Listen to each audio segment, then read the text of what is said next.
नमस्कार, मैं सरिता कुलकर्णी मेरे चैनल पे आप सभी का वापस से एक बार स्वागत स्वागत करती हूँ। आज मैं बात करने वाली हूँ मंगल और राहु की युति पर जो वृषभ राशि में निर्माण हो रही है।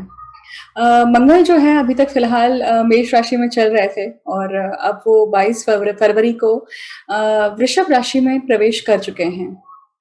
मंगल जो है राहु के साथ युति बनाकर अंगारक योग निर्माण करने वाले हैं। आज हम इस वीडियो में जानेंगे कि मंगल राहु का कॉम्बिनेशन क्या होता है, इससे क्या इम्पैक्ट होता है। हम ये भी जानेंगे कि मंगल राहु जिस घर में बैठे हैं या जिस राशि में बैठे हैं उसका स्वामी जो है शुक्र वो अस्त स्थिति में है, तो इसका क्या इम्पैक्ट हो सकता है। डीप इम्पैक्ट हम सभी पर, इमोशनल लेवल पे, फिजिकल लेवल पे, फाइनेंशियल लेवल पे, सभी लेवल पे क्या इम्पैक्ट होने वाला है। तो चलिए शुरू करते हैं आज का वीडियो। सबसे पहले जानते हैं कि मंगल और राहु जो हैं ये किस तत्व को बिलोंग करते हैं। देखिए, जब भी आप कोई भी गोचर, ट्रांजिट का गोचर जो होता है वो देखते हैं या किसी ग्रह का गोचर आप देखते हैं कि अपनी राशि के लिए क्या परिणाम लाएगा, तो सबसे पहले आपको ये समझना चाहिए, ये देखना चाहिए कि जो राशि है, जिस राशि में ये गोचर हो रहा है, वो राशि कौन से पौरुष को दिखाती है, कौन से पुरुषार्थ को दिखाती है। देखिए, धर्म, अर्थ, काम, मोक्ष। अब हम बात कर रहे हैं वृषभ राशि की। वृषभ राशि काल पुरुष कुंडली में दूसरे भाव में आती है, मतलब दूसरा भाव जो है ये अर्थ त्रिकोण में आता है। अर्थ त्रिकोण मतलब, अर्थ मतलब किसी भी चीज का मीनिंग, और अर्थ का मतलब वित्तीय भी होता है। तो आपको देखना, आपको पूरी जो थीम नजर आएगी मंगल राहु के कॉम्बिनेशन की, ये पूरी थीम जो होगी ये इन कुछ कीवर्ड्स को लेकर होगी। अब ये कीवर्ड्स कौन से होंगे? देखिए, दूसरा भाव है, दूसरा भाव मतलब कुटुंब स्थान हुआ। आपका जो पुश्तैनी कारोबार होता है या जो भी सालों से या डेकेड से चला आ रहा है, उससे संबंधित चीजें, उससे संबंधित घटनाएं। दूसरा भाव जो होता है या दूसरी राशि जो होती है वो आपके गले को या फिर आपके मुख को दर्शाती है, मतलब आपके खान पान को दर्शाती है, आपकी वाणी को दर्शाती है, आपके बोलने की कला को दर्शाती है, आपकी वाचा को दर्शाती है। तो मंगल और राहु जैसा ग्रह यहाँ पर युति बनाकर आपके वाचा स्थान पे बैठने वाला है। अब देखिए, वाचा स्थान पे ये किसके लिए होगा? सिर्फ मेष राशि के लिए, परंतु आप सभी की कुंडली में वृषभ राशि कहीं ना कहीं तो बैठी हुई है। तो आपको जाकर देखना है कि आपके कुंडली में ये वृषभ राशि कौन से भाव में बैठी हुई है। दूसरे भाव में है, तीसरे भाव में है, चौथे में है, पांचवें में है। ऐसे करते हुए आप कौन से भाव में बैठे हैं इसको देख लीजिए। फिर आप नोट करिए कि वो जो भाव है वो उसका पुरुषार्थ कौन सा है। मतलब मान लीजिए अगर वृषभ राशि आपकी सप्तम भाव में आ रही है, इसका मतलब है कि काम त्रिकोण है। तो मतलब आपका पूरा फोकस या आपका जो भी मंगल राहु के जो भी इफेक्ट्स होने वाले हैं, इन्फ्लुएंस होने वाले हैं, वो काम त्रिकोण को लेकर होने वाले हैं। काम त्रिकोण क्या दर्शाता है? अगर आप काम त्रिकोण मतलब उस पुरुषार्थ को समझ लेंगे तो आप आधी जंग ऐसे ही जीत जाएंगे। अगर वही मान लीजिए आप, अगर ये 12वें घर में है, तो 12वां घर कौन सा है? देखिए, 12वां घर जो है उसका पुरुषार्थ जो है ये जो है धर्म, अर्थ, काम, मोक्ष। मोक्ष मतलब क्या होता है? मोक्ष देखिए, किसी भी चीज को लेट गो करने की जो एक कला है वो मोक्ष त्रिकोण से आती है। मोक्ष त्रिकोण के दो पहलू हम समझ सकते हैं इन शॉर्ट में, कि एक होता है अध्यात्म की तरफ, एक होता है भौतिक की तरफ। भौतिक स्वरूप में अगर हमें समझना है कि मंगल राहु का कॉम्बिनेशन किस तरह से आपको इफेक्ट देगा, तो आप देखेंगे कि कहीं ना कहीं आप लेट गो करना सीख रहे हैं किसी चीज को, या फिर लेट गो करना चाहिए आपको, ये वो युति आपको बता रही है, या फिर आप भड़क जाएंगे। अब ये युति क्या बताने वाली है, इसके ऊपर हम अब चर्चा करेंगे। तो आपको पहली बात समझ में आ गई कि आप पहले देखिए कि आपको प्लेटफॉर्म किसका मिला है, कौन सा तत्व है, कौन सा पुरुषार्थ है। इन दोनों चीजों को नोटिस कर लीजिए, नोट करके फिर उसे अप्लाई करने की कोशिश कीजिएगा। अब हम बात करते हैं मंगल और राहु की। मंगल जो ग्रह है ये अग्नि का ग्रह है, ये अग्नि कारक है। मंगल जो ग्रह है, ये मंगल की जो ऊर्जा है, ये आप में किसी भी व्यक्ति में, किसी भी विषय, किसी भी जीव जंतु में ऊर्जा का संचार जो है वो मंगल से आता है। मंगल आपके दृढ़ शक्ति को, दृढ़ता को दिखाता है। मंगल सोल्जर है, को दिखाता है। मंगल जो है वो रेज को दिखाता है। मंगल जो है वो कोई भी चीज लाल जो कलर में होती है उस चीज को, वो एनर्जी है, वो वहां पे मंगल का वास होता है। देखिए, मंगल स्त्रियों की कुंडली में पुरुष को दिखाता है और अगर आप देखेंगे कि पुरुषों की कुंडली में ये विगर को दिखाता है, आपके आपके पौरुषत्व को दिखाता है। मंगल अग्नि तत्व का ग्रह होने के कारण इसकी 2 राशियाँ हैं देखिए। एक तो अग्नि त्रिकोण की राशि है, वो है मेष और दूसरी है जल त्रिकोण की, जल तत्व की मतलब। तो दूसरी राशि कौन-सी है? वृश्चिक राशि है। तो मतलब अब आपको नेक्स्ट बात क्या नोटिस करनी है? तत्व के बाद में, पौरुषार्थ के बाद में आपको ये नोटिस करना है कि ये राशियाँ आपकी पत्रिका में कहाँ बैठी हुई हैं। मतलब मेष राशि और वृश्चिक राशि। फिर आप देखेंगे कि ये राशियाँ जहाँ बैठी हुई हैं, वो स्थान एक्टिवेट होने वाला है और वो स्थान जो है, उस स्थान से संबंधित लोग, उस स्थान से संबंधित चीज़ें, उस स्थान से संबंधित जो भी एस्पेक्ट है लाइफ के, वो सारे एक्टिवेट होने वाले हैं।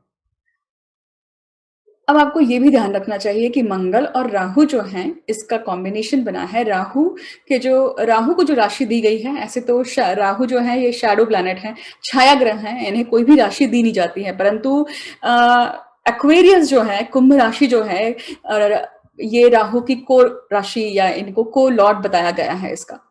तो आपको ये भी देखना है कि आपके पत्रिका में एक्वेरियस राशि भी प्रभावित होने वाली है, देखिए। अब आप बात करेंगे वृषभ राशि की। क्यों? क्योंकि वृषभ राशि में ही ये सारा खेल होने वाला है। वृषभ राशि में ही मंगल और राहु जो हैं ये आकर इन्फ्लुएंस करने वाले हैं हम सभी को अलग-अलग रूप से। तो जो भी मेष राशि के जातक हैं उनके लिए ये जो है ये वाणी के रूप में बाहर आएंगे। वहीं अगर आप देखेंगे कि ये अगर वृषभ लग्न के जो लोग हैं तो ये अपने लग्न को मतलब आपके शरीर को, आपके पूरे संपूर्ण बॉडी को कहीं ना कहीं प्रभावित करने वाले हैं। तो हम धीरे धीरे करके हर स्थान के ऊपर, हर भाव के ऊपर जरूर बात करेंगे। उसके पहले अब हम समझते हैं कि मंगल और राहु का जो कॉम्बिनेशन है, इसको आप कैसे अपने इस गोचर में इसे कैसे समझा जाए। सिंपल है, देखिए। मंगल अग्नि कारक ग्रह है, राहु वायु तत्व का ग्रह है और ये जो राशि है ये वृषभ राशि है पृथ्वी तत्व की। पृथ्वी तत्व के राशि में अग्नि और वायु का एक ऐसा समागम होने वाला है जो कहीं न कहीं पृथ्वी को हिलाने की क्षमता रखता है। जब हम पृथ्वी तत्व की बात कर रहे हैं तो क्या-क्या आ गया? देखिए, पृथ्वी तत्व जो है इसकी क्वालिटीज़ समझिए। क्वालिटीज़ क्या हुई? कहीं न कहीं आपकी पॉज़िटिवनेस बढ़ने वाली है, कहीं न कहीं भौतिकता बढ़ने वाली है, किसी भी चीज़ को कैप्चर करने की, किसी भी चीज़ को हासिल करने की क्षमता आप में इंटरेस्ट बढ़ने वाला है। किसी भी चीज़ को अगर आप प्रेम संबंध में हैं तो आप में पॉज़िटिवनेस की जो फीलिंग है वो बहुत ज़्यादा हावी हो सकती है। अगर मान लीजिए आप बिज़नेस में हैं तो आपके अंदर पैसों की ग्रीड बढ़ सकती है। राहु होने के कारण कहीं न कहीं लूरिंग आ सकती है, आपके सामने कोई गलत टेम्पटेशन आ सकते हैं, एडिक्शंस आ सकते हैं। मंगल और राहु को अंगारक योग क्यों कहा गया है? मंगल और राहु दोनों ही जो हैं ये क्रूर ग्रह माने जाते हैं और क्रूर ग्रह जब दोनों साथ में आते हैं तो कुछ न कुछ क्रूर काम के लिए इनका इनका उपयोग अगर हो रहा है तो ठीक है, अदरवाइज़ सात्विक काम के लिए इनका कोई भी उपयोग नहीं हो सकता है। बट अगर सात्विक काम नहीं है और अगर फिर भी इनको कुछ काम नहीं दिया जाए तो ये उत्पात मचा सकते हैं। तो इनको कुछ न कुछ काम देते रहना पड़ेगा। इसका अर्थ है कि आपको कुछ न कुछ फिजिकल एक्सरसाइज करना बहुत ज़रूरी है, मस्ट है। नहीं तो आपका रेज कहाँ से बाहर आएगा? वाणी से। अंगारक योग देखिए, अंगार कैसा होता है कि आपको दिखता है कि ये तो ठंडा हो गया है, जो कोयला है, क्योंकि राहु को कोयला माना गया है और मंगल जो है इसे आग मानी गई है। तो किसी भी आग को भड़काने के लिए आपको किस चीज की जरूरत होती है? ऑक्सीजन की। ऑक्सीजन के कारक कौन है? ऑक्सीजन के कारक हैं गुरु, कार्बन डाइऑक्साइड के कारक हैं शनि। तो आप देखेंगे कि राहु जो है वो ब्रीदिंग सिस्टम के भी कारक है आपके शरीर में।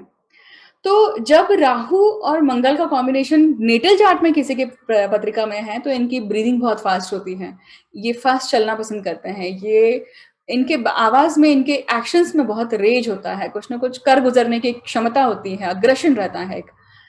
शनि इसको देख रहे होंगे तो वो चीज बदल जाएगी, जो ग्रह देख रहा है उसका फ्लेवर आ जाएगा।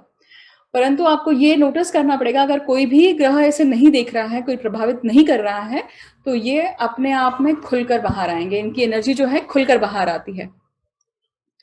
अंगारक योग जो है वो पत्रिका में जब होता है तो व्यक्ति लाइफ टाइम वैसा होता है। परंतु अंगारक योग जब आपका गोचर में स्थापित होता है, गोचर में बनता है, तो क्या होगा?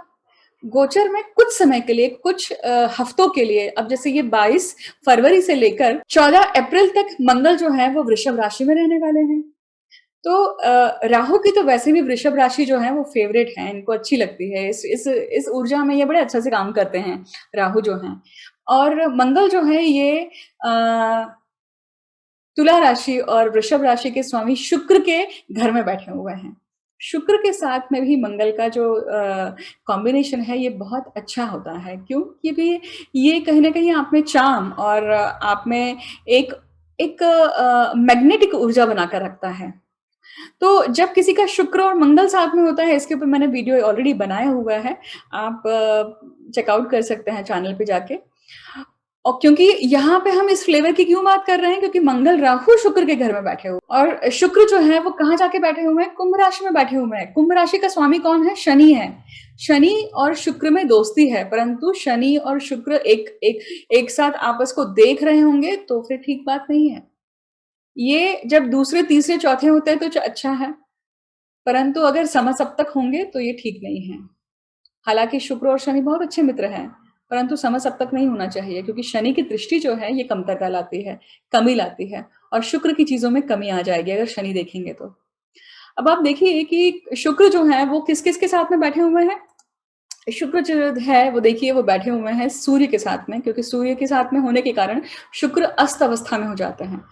अब जब शुक्र अस्त अवस्था में हो जाते हैं, अस्त मतलब कंबस्ट, कंबस्ट मतलब जब सूर्य के काफी समीप है। वैसे भी शुक्र और बुध हमेशा सूर्य के आगे पीछे ही चलते हैं, ज्यादा दूर आपको कभी भी दिखाई नहीं देंगे, क्योंकि उनकी गति ही उतनी है। किसी भी एक राशि को कवर करने की जो गति है ये इन तीनों प्लैनेट की आसपास ही चलती है। देखिए जैसे सूर्य को 1 महीना लगता है, बुध को 25 दिन के आसपास लगता है, तो उसी प्रकार से शुक्र भी इतना ही लगभग समय लेते हैं, तो ये आगे पीछे ही नजर आते हैं। इस चीज से बहुत फर्क पड़ जाता है कि सूर्य के पीछे शुक्र है कि सूर्य से आगे शुक्र है। अभी आप फिलहाल देखेंगे तो शुक्र की जो डिग्री है वो 5 डिग्री 6 डिग्री के आसपास चल रही है, और सूर्य की डिग्री देखेंगे आप तो 12 से 13 के बीच में चल रहे हैं सूर्य। इसका मतलब है शुक्र जो है ये पीछे है। बुध भी अभी पीछे है, क्योंकि बुध भी जो है वो मकर राशि में है। वापस पीछे मुड़कर अब बात करते हैं कि मंगल राहु का जो कॉम्बिनेशन है ये अब यहाँ पे कैसा इफेक्ट करने वाला है। हमने क्यों शुक्र की बात करी? शुक्र की बात इसलिए करी क्योंकि ये शुक्र के घर में ये जो अंगारक योग है ये निर्माण हो रहा है। तो शुक्र जो घर का स्वामी है वो कहाँ है, उसकी स्थिति कहाँ है। अगर घर के स्वामी की स्थिति अगर अच्छी होगी, वो स्ट्रांग पोजीशन में होगा, तो वो अपने घर को बचा सकता है, वो अपने घर को अच्छी अच्छी देखरेख कर सकता है। परंतु वही अगर अस्तंगत स्थिति में है, इसका मतलब क्या हुआ? आप में अहंकार बढ़ सकता है, आप में गलत इमोशंस का प्रवाह हो सकता है, आप गलत इमोशंस के आहारी जा सकते हैं। आहारी शब्द जो है ये मराठी शब्द है, मतलब आप शिकार हो सकते हैं, है ना?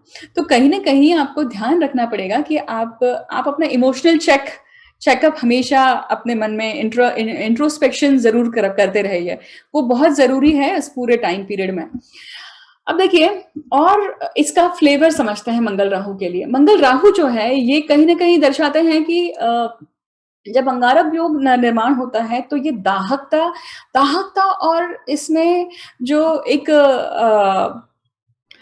देखिए कोयला ऊपर से काला दिख रहा है, परंतु उसमें अंगार होता है। और जब आप अंगार जब आप में से बहुत सारे लोगों ने चूल्हा-चौखा देखा होगा। चूल्हे को अगर आप बहुत बारीकी से नोटिस करेंगे तो एक पाइप होता है, हम उसको फुकनी बोलते हैं। उससे अगर आप देखेंगे, उससे अगर आप धीमे से आप फूँकते हैं उसमें से, तो आप देखेंगे कि आग प्रज्वलित होती है, भड़का होता है। देखिए बहुत डीप मीनिंग है इस चीज़ का, इसे बहुत अच्छे से और ध्यान से समझिएगा। मंगल राहु का कॉम्बिनेशन ही कुछ ऐसा है कि जब ऐसा कोई भी काम या ऐसा कोई एक्शन आपके साथ में होती है, कोई आपको भड़काता है, कोई आपके कान में कोई बात कह देता है तो आप भड़क जाते हैं। आप उसकी जाँच-पड़ताल नहीं करते हैं, बस अग्नि दाहक हो जाती है। तो ये जो स्थिति है, ये अग्रेशन की स्थिति है, और अग्रेशन की स्थिति सही जगह पे अगर पनपती है तो सक्सेस ला सकती है, बट अगर गलत जगह पे पनपेगी तो क्या होगा? अर्थ का अनर्थ हो जाएगा, या फिर चीजें पूरी तरह से बिगड़ सकती हैं, सब कुछ जलकर राख हो सकता है।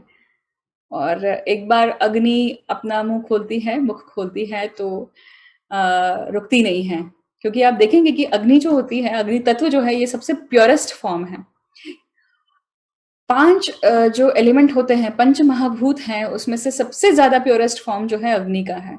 क्योंकि अग्नि को आप दूषित कर ही नहीं सकते हैं, परंतु राहु मतलब बैड एयर अगर सामने आती है तो अग्नि दूषित हो सकती है कुछ समय के लिए। बट अग्नि प्रज्वलित हो जाती है, बढ़ जाती है, उसकी दाहकता बढ़ जाती है, वो विकराल रूप लेती है।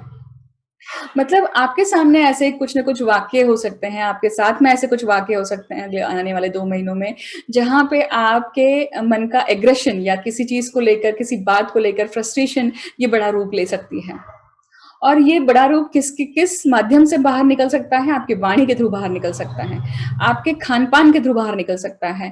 मंगल बोन मैरो का सूचक है हमारे शरीर में, और राहु जैसे मैंने कहा कि ब्रीदिंग सिस्टम का कारक है, त्वचा का कारक है। आपके कहीं न कहीं राहु जो है वो अनवांटेड सेल, जो कैंसर होता है, कैंसर में जो सेल खा बहुत डैमेज हो जाती हैं, या फिर एक अनवांटेड ग्रोथ जो होती है, वो राहु से देखी जाती है। राहु का बहुत बड़ा रोल होता है कैंसर में। मंगल और राहु के कॉम्बिनेशन वृषभ राशि में कहीं न कहीं गले का मतलब, खास करके मैंने कुछ चार्ट्स ऐसे देखे हैं जिनको तंबाकू खाने की आदत है, या टोबैको च्यूइंग की आदत है, या इवन स्मोकिंग की आदत है, तो उनको माउथ कैंसर हुआ है। ये एग्जाम्पल के तौर पे मैंने आपको बताया है कि ज़रूरी नहीं है, इससे डरने की बिल्कुल भी बात नहीं है। ये युति जो है ये 2 महीने के लिए बन रही है, बट ये आपको कहीं न कहीं इन सब चीज़ों की आदत या आपको इन सब चीज़ों की तरफ लूर कर सकती है। राहु टेम्पटेशन के कारक है, राहु जो है ये चीटिंग के कारक है, राहु जो है ये अ, माया के कारक है। देखिए, तो राहु जो है भ्रम पैदा करते हैं, राहु जो है मैनिपुलेट करते हैं, राहु जो है, बट राहु देखिए कोई भी ग्रह की जो ऊर्जा है ना, ये दोनों पक्ष में काम करती है, अच्छे बुरे, गुड बैड। क्योंकि ग्रहों की ऊर्जा अलग अलग लेवल पे ऑपरेट करती है। जैसा व्यक्ति होगा वैसी उसकी जैसा उस व्यक्ति का इवोल्यूशन हो चुका है, उसके आत्मा का एक इवोल्यूशन हो चुका है, उस रूप से वो एनर्जी उसे मदद करती जाएगी। क्योंकि राहु जो है उनमें क्षमता ये भी है कि वो आपको बहुत बड़ा फेम दे सकते हैं, आपको सीमा पार जाने की ताकत देते हैं, वो किसी भी स्ट्रेंज चीज को करने की करेज देते हैं, और मंगल भी करेज का कारक है। तो ये जो दोनों जो मंगल और राहु का कॉम्बिनेशन जो है, ये कहीं ना कहीं एक अलग सा करेज भी लाने वाला है वृषभ राशि में। इसलिए ये करेज जो है ये आपका मुख से बाहर आएगा, आपके वाणी से बाहर आएगा, आपके चेहरे से आएगा, आपके चेहरे पे अग्रेशन रहेगा। तो अब समझते हैं कि मंगल और राहु जो हैं, ये अगर आपके प्रथम भाव में है तो ये किस प्रकार से आपको फलित देंगे। तो देखिए, मंगल और प्रथम भाव में जब मंगल और राहु होंगे तो इसका देखिए, मंगल जो 12वें भाव के स्वामी हैं और 7वें भाव के स्वामी हैं, तो मतलब ये 2 ऐसे भाव के स्वामी हैं जो काम त्रिकोण और मोक्ष त्रिकोण को दर्शाते हैं। इससे संबंधित आपको कुछ ना कुछ एक्टिवेशन देंगे ये। और प्रथम भाव में है, जब लग्न स्थान में कोई ग्रह होता है तो आपको बदलने की सक्षमता रखता है, वो आपको कुछ ना कुछ देने के लिए आया है, आप में कुछ बदलाव आपसे अपेक्षित करता है। तो हो सकता है कि मंगल और राहु जो है, आपकी वाणी अगर वाणी में कुछ ना कुछ कमतरता है, या कुछ खटास है, या फिर कुछ स्ट्रेट फॉरवर्डनेस की कमी है, तो शायद हो सकता है कि इस वक्त मंगल राहु आने के बाद में आप में वो सारा अग्रेशन जो है वो बढ़ जाए। ये किस पे निकलेगा? ये आपके स्पाउस पे निकल सकता है, ये आपके बिजनेस के लिए भी हो सकता है, क्योंकि मंगल सीधे-सीधे दृष्टि डालते हैं 7वें और 8वें स्थान पे यहाँ पे। आपके इन-लॉज़ पे हो सकता है, क्योंकि 8वां स्थान जो है वो आपके इन-लॉज़ का है और राहु के साथ में है, तो कहीं न कहीं आपकी वाणी में भी दोष आ सकता है। आपको ध्यान रख के इसका उपयोग करना है। अच्छा उपयोग आप क्या कर सकते हैं? आपको फ़ील हो रहा है अग्रेशन है, तो उस अग्रेशन को एक पेशेंस का सहयोग दीजिए। पेशेंस किससे आएगा? आपके दशम स्थान, मतलब कोई भी आप काम करना चाह रहे हैं, स्लीप ओवर इट। रात को सो जाइए उस चीज को सोचकर, उसका डिसीजन तुरंत का तुरंत मत लीजिए। Just let it go for 12 hours और for 24 hours and then take the decision. ये आप कर सकते हैं। तो आपको अपने आप आपको समझ में आएगा कि मुझे कौन सा डिसीजन लेना है। अब देखिए, क्योंकि एक अच्छी बात बहुत इसमें देखने जैसी है कि गुरु की इसके ऊपर पंचम दृष्टि है। गुरु की पंचम दृष्टि होने के कारण आपके लिए एक योग जो है ये अच्छा बनता है। ये कहीं न कहीं आपके आपके सक्सेस के लिए अच्छा होता है। वही अगर आप देखिए कि अगर दूसरे भाव में अगर आप देखेंगे कि मतलब मेष लग्न के लिए अगर हम बात करें तो दूसरे भाव में अगर मंगल राहु का जो योग बन रहा है, हमने अभी तक काल पुरुष की कुंडली को देखकर ही इस बारे में बात करी है। तो मैं ऑलरेडी बहुत कुछ बोल चुकी हूँ। अगर आपने नहीं सुना है तो इंट्रोडक्शन वापस जाके सुनिएगा, क्योंकि पहले के जो कुछ मिनट होते हैं मेरे वीडियो के, मैं उसी में सब कुछ सार कह देती हूँ, और बाकी सिर्फ रिएक्शंस होते हैं सभी लग्न राशियों के लिए और जन्म राशि के लिए। वही अगर आप देखेंगे कि अगर ये जो युति है, मंगल राहु की युति अगर तीसरे भाव में हो रही है, मतलब आपका जो लग्न है ये मीन लग्न है। मीन लग्न के जातकों के लिए सिबलिंग्स के साथ में कुछ ना कुछ अनबन होना, सिबलिंग्स को लेकर कुछ ना कुछ परेशानियां होना, या फिर आपके सिबलिंग्स में ऐसा कुछ करे जाएगा जो अभी तक उनमें नहीं था, और इन 2 महीनों में कुछ ना कुछ ऐसी चेंजेस आएंगे। घर से संबंधित हो सकते हैं, आपके प्रॉपर्टी से उनके घर से संबंधित हो सकते हैं, प्रॉपर्टी के मैटर्स को लेकर हो सकता है। बहुत सारे आपके कम्युनिकेशन को लेकर हो सकता है, वर्चुअल कम्युनिकेशन को लेकर हो सकता है, आपके हॉबीज को लेकर हो सकता है। आप कुछ ऐसी हॉबी सीखने की इच्छुक रख रहे होंगे जो आपने बहुत लंबे समय से सोच के रखी होगी, बट आप कर नहीं पाए होंगे। तो तीसरे भाव में मंगल और राहु का कॉम्बिनेशन, मीडिया, जर्नलिज्म, मास, आपका अगर आप डांस करते हैं या आप सिंगिंग में हैं तो ये बहुत अच्छा योग है कि कहीं ना कहीं आपके काम में आपका अग्रेशन आएगा। But be patient, be clear what kind of decision you are taken, because ये कहीं ना कहीं राहु का फ्लेवर भी आएगा, कहीं ना कहीं चीटिंग भी आ सकती है, कहीं ना कहीं आपको आप फंस सकते हैं, या फिर आपके हाथों से ऐसी कोई घटना घटित हो सकती है। So be very clear about it, be very sure about it what you are trying to do.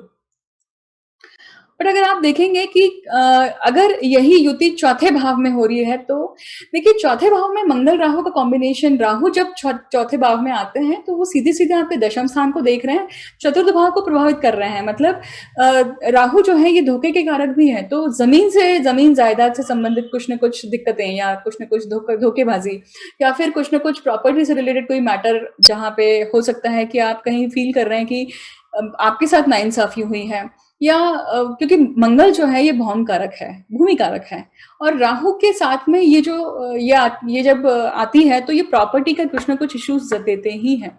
तो उस चीज को लेकर जरूर सजग रहिए। वीनस अस्त है, इसलिए अपने व्हीकल को लेकर भी काफी सजग रहिएगा, क्योंकि अगर आप सेकेंड हैंड व्हीकल ले रहे हैं तो थोड़ा रुक जाइए, थोड़ा सा टाइम निकल जाने दीजिए।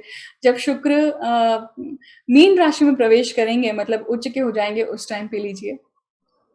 अगर आप देखेंगे कि ये मंगल और राहु की जो युति है, ये अगर पंचम स्थान पे है आपके, मतलब आपका लग्न क्या हुआ? मकर लग्न हुआ।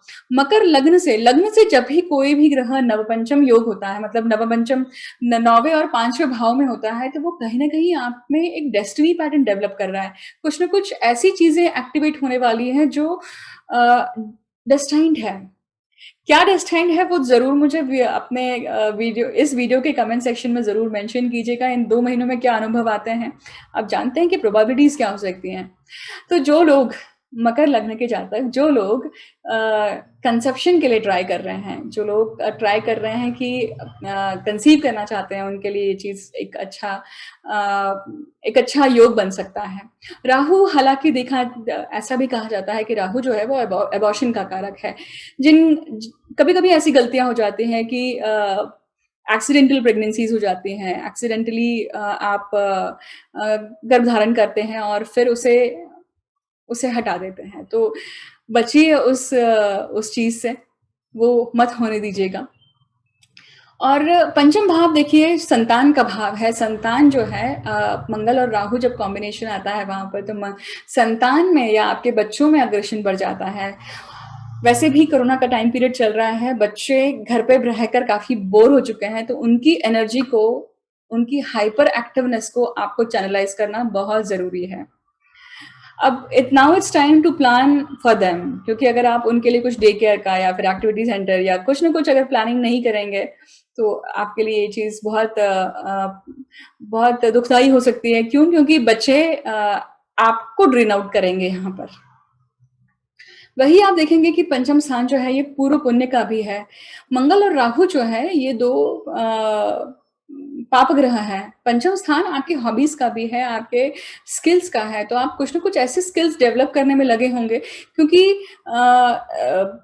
ये कहीं ना कहीं आपके करियर में आपको काफी हेल्पफुल हो सकता है। हालांकि प्रॉपर्टी से संबंधित भी मैटर हो सकता है आपके साथ में, क्योंकि ये दूसरे चौथे भाव से दूसरे भाव में ये सब चीजें हो रही हैं, उसे गुरु भी देख रहे हैं इसलिए, और शनि जो है वो अपनी राशि में बैठे हुए हैं। अगर आप देखेंगे कि धनु लग्न या फिर मंगल राहु का कॉम्बिनेशन अगर आपके छठवें भाव में है, तो क्या होगा? मंगल राहु का कॉम्बिनेशन छठवें भाव में कहीं ना कहीं आपके डेट्स को बढ़ाना, आपके लोन, आपको कुछ ना कुछ लोन के लिए आप तैयारी कर रहे हैं, लोन हो सकता है कि लेंगे। वो लोन किस चीज के लिए हो सकता है? आइदर कोई बीमार हो सकता है घर पे, हॉस्पिटलाइजेशन के लिए हो सकता है, या फिर आपके प्रॉपर्टी के मैटर के लिए हो सकता है, या फिर आप घर की चीजों को रेनोवेट कर रहे हैं उसको भी हो सकता है, या फिर आप कुछ पढ़ना चाह रहे हैं या कुछ अपने डेवलप इसके लिए भी कर सकते हैं, अपने स्किल डेवलपमेंट के लिए भी हो सकता है, या फिर आपको उच्च शिक्षण लेना है इसलिए आपने लोन उठाया है या फिर आपके लोन उठाया जा रहा है। तो मॉर्गेज की संभावना यहाँ पे बनती है। छठवां भाव लिटिगेशन का है, प्रॉपर्टी या कोई भी संबंधित लीगल इश्यूज का जो है, ये छठवां भाव है। मंगल राहु का कॉम्बिनेशन ये आपको जीत दे सकता है यहाँ पर, क्योंकि आपकी वाणी या आपको ऐसे लॉयर्स का लाभ मिल सकता है जो आपको जितवा देंगे, जो आपको कहीं ना कहीं प्रॉपर्टी से संबंधित या जो भी लिटिगेशन केस चल रहा है उससे संबंधित आपको विनिंग दे सकते हैं, क्योंकि गुरु की भी दृष्टि है यहाँ पे, पंचम दृष्टि। वही आप अगर देखेंगे कि अगर ये मंगल राहु का कॉम्बिनेशन आपके सातवें भाव में बन रहा है, तो ये थोड़ा सा डिफिकल्ट है। देखिए क्यों? क्योंकि वृश्चिक लग्न बनता है जब ये सातवें भाव में कंडीशन बन रही है, तो अंगारक योग सातवें भाव में बनना मतलब स्पाउस का आपसे झगड़ा या आर्ग्यूमेंट्स की सिचुएशन तैयार होना होता है। मंगल और राहु का कॉम्बिनेशन ये कहीं ना कहीं मिसअंडरस्टैंडिंग बढ़ा सकता है आपके दाम्पत्य जीवन में। You need to be very careful about what kind of people you are associated with, what kind of people you are talking with. तो मंगल और राहु के कॉम्बिनेशन ये सातवें भाव में आने के कारण, अच्छा ये आपके बिजनेस के लिए अच्छा है, परंतु आपके मैरिड लाइफ के लिए डिफिकल्ट हो सकता है, सेपरेशन दे सकता है कुछ समय के लिए।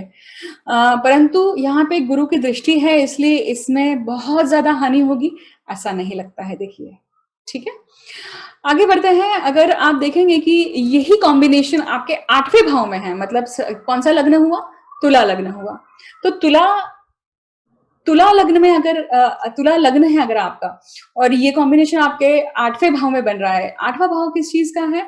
आठवां भाव आपके धन का भी है, आपके स्पाउस के धन का है, आपके पैतृक संपत्ति का है, और पैतृक संपत्ति के साथ में ये स्कैंडल्स का भी है, तो कॉन्स्पिरेसीज का ही ये भाव है। देखिए तो ये खास करके जैसे जीवन बीमा या फिर इंश्योरेंस या फिर कोई भी ऐसी चीजें, हिडन चीजें होती हैं, जो छुपी हुई चीजें होती हैं, वो सब चीजें आठवें भाव से देखी जाती है। और राहु और मंगल की युति जो है यहाँ पे होने के कारण आप में रिसर्च की भावना बढ़ सकती है, आप में उस विधा में इंटरेस्ट बढ़ सकता है, खास करके ज्योतिष हुआ या कोई भी ऑकल्ट विद्या या तंत्र मंत्र की तरफ आपकी रुचि बढ़ना, या फिर साधनाओं की तरफ आपकी रुचि बढ़ना। आपका मंगल जो है देखिए ये उग्र साधनाओं को दर्शाते हैं, राहु जो है ये शव साधनाओं को दर्शाते हैं, और तंत्र की तरफ जब रुझान होता है और तब व्यक्ति मंगल अगर आपके 8वें भाव में है तो वो कहीं ना कहीं आपको सेलिब्रेट रहने की क्षमता देता है। और जब सेलिबसी आती है तो मतलब सेलिबसी तब जब आती है तब आप वो केवल और केवल सेलिबसी हो सकती है, वहां पे आपका स्खलन नहीं होता है जब, तो आप बहुत उच्च स्थिति पे पहुंचने के लिए सक्षम बनते हैं। और गुरु की भी दृष्टि है तो आपका आध्यात्मिक उन्नति यहाँ पे हो सकती है। हालांकि तुला लग्न है, लग्नेश खुद अस्त है, अगर आप अपनी एनर्जी को यहाँ पे डाइवर्ट करते हैं तो बहुत कुछ अच्छा पा सकते हैं। कन्या लग्न की या फिर हम इसकी बात करते हैं कि राहु और मंगल जो है अगर ये नवम भाव में आपके स्थापित हैं तो क्या होगा। ये अंगारक योग पिता के लिए हानिकारक हो सकता है। ये अंगारक योग आपके भाग्य के लिए या आपको लॉन्ग जर्नीज के लिए बाध्य कर सकता है। जो लोग अटके पड़े हुए हैं किसी कंट्री में या किसी कंट्री में रह रहे थे और वीजा के इशू के लिए इंडिया में आए हुए हैं, उनका वीजा इशू नहीं हो रहा था, वो अब मैटर सॉल्व होगा। उन्हें अब इस चीज से उन्हें चांस मिल सकता है बाहर जाने के लिए, क्योंकि तृतीयेश खुद कहाँ पे है, नवम भाव में है। और नवम भाव कौन सा है, लॉन्ग जर्नीज का है। रिलीजियस स्थानों में मतलब तीर्थ स्थानों में जाने के लिए के भी योग आ सकते हैं आपके आपके पिता के पिताजी या फिर आपके कोई भी जो पिता तुल्य लोग हैं आपके घर पे, उनके सेहत का ख्याल रखने के लिए उन्हें खास करके बोलिएगा। अगर आप देखेंगे कि ये जो मंगल और राहु का योग जो है ये अगर दशम स्थान में है तो दशम स्थान क्या है, करियर का है। मतलब आपका लग्न क्या हुआ, सिंह लग्न हुआ, तो सिंह लग्न के जातकों के लिए ये दशम स्थान में युति हो रही है। अंगारक योग आपके दशम स्थान में हो रहा है। Be very careful what you are talking on phone when you are even if you are working from home, then also you should be very careful, क्योंकि अब आपके बातों में अग्रेशन आएगा, फिल्टर नहीं रहेगा। अभी तक फिल्टर करके बात करने की या फिर कम बात करके भी काम चल रहा था, बट आप अब आप ऐसी चीजें बोलेंगे या फिर अब आप इस तरह से बोलेंगे कि सामने वाले को बुरा लग सकता है, चीजें बिगड़ सकती हैं, बनती हुई बात भी बिगड़ सकती है। आपके साथ में कहीं ना कहीं धोखा होने की भी संभावनाएं बनती है, क्योंकि राहु आपके दशम स्थान में है। यही राहु आपको फेम भी देने के लिए बाध्य हो सकता है।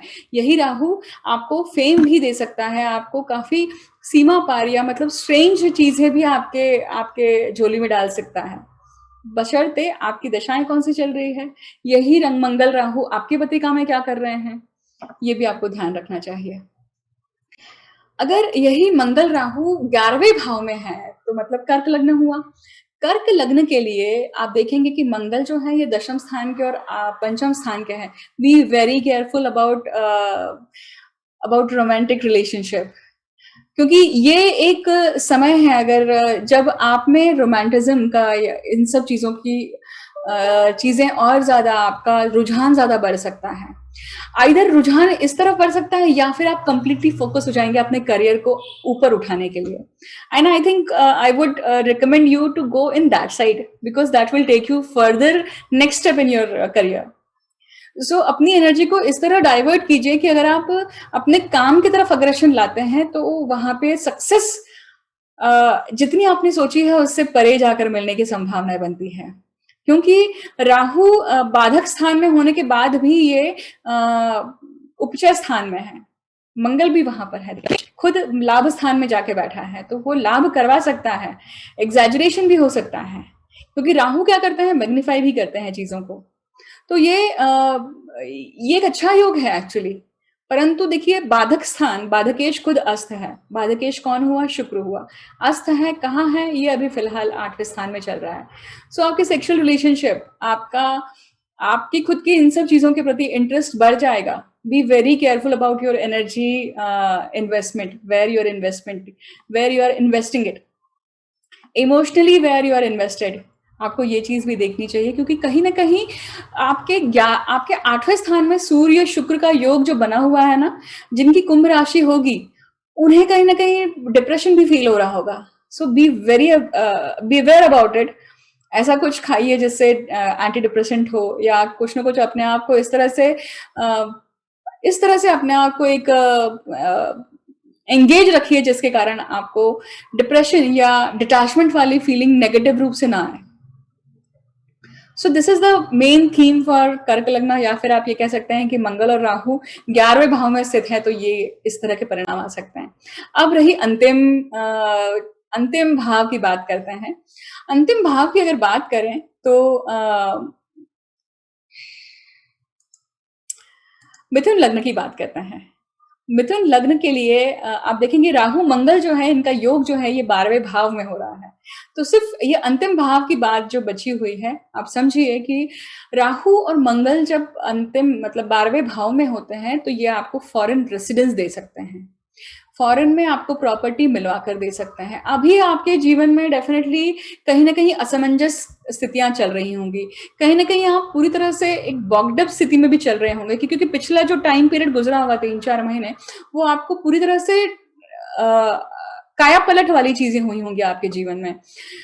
ये ये एक घटना हो सकती है, या फिर आप किसी हेल्थ के मैटर को लेकर जूझ रहे हैं, आप हॉस्पिटल के चक्कर भी कर रहे हैं, ऐसा भी हो सकता है। मंगल का यहाँ पर ये है उल्लेख है, तो कहीं ना कहीं ऑपरेशन की कोई संभावनाएं बन सकती है।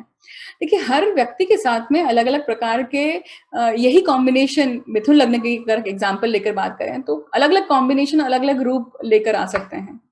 तो 12वां भाव अगर हॉस्पिटलाइजेशन का है तो 12वां भाव शैया सुख का भी है। तो जो रिसेंटली मैरिड होंगे they must be having lot of sexual relationship, right? So वहां पे एक्सेस हो रहा है वो चीज। राहु मंगल का कॉम्बिनेशन ये चीजें बढ़ा देगा, ये चीजें आपको एग्जॉस्ट भी करेगा, ये आपके विगर को भी काफी एग्जॉस्ट कर सकता है।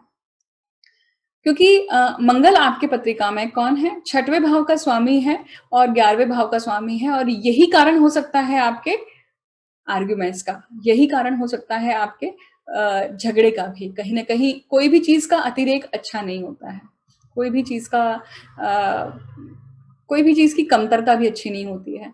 तो जब तक आप समतोल बैलेंस नहीं स्थापित करेंगे तब तक वो संतुलन, या तब तक उस चीज को अच्छे से जी नहीं पाएंगे, आप उसका सही रूप से आनंद नहीं ले पाएंगे। तो अगर आप मिथुन लग्न की अगर बात करें तो देखिए, खुद व्ययेश जो है, शुक्र जो है, वो भी अस्त है, और कहाँ है? 9वें भाव में है। बहुत सारे ट्रैवलिंग्स भी अभी आपके कार्ड में है, तो इन 2 महीनों में इधर से उधर भी चलने वाला है बहुत।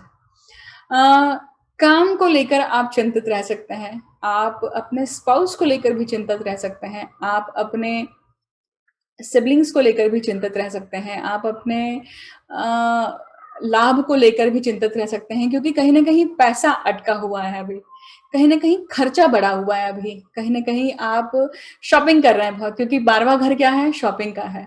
12वां घर क्या है? एक्सपेंडिचर का है। किस चीज के लिए शॉपिंग कर रहे हैं?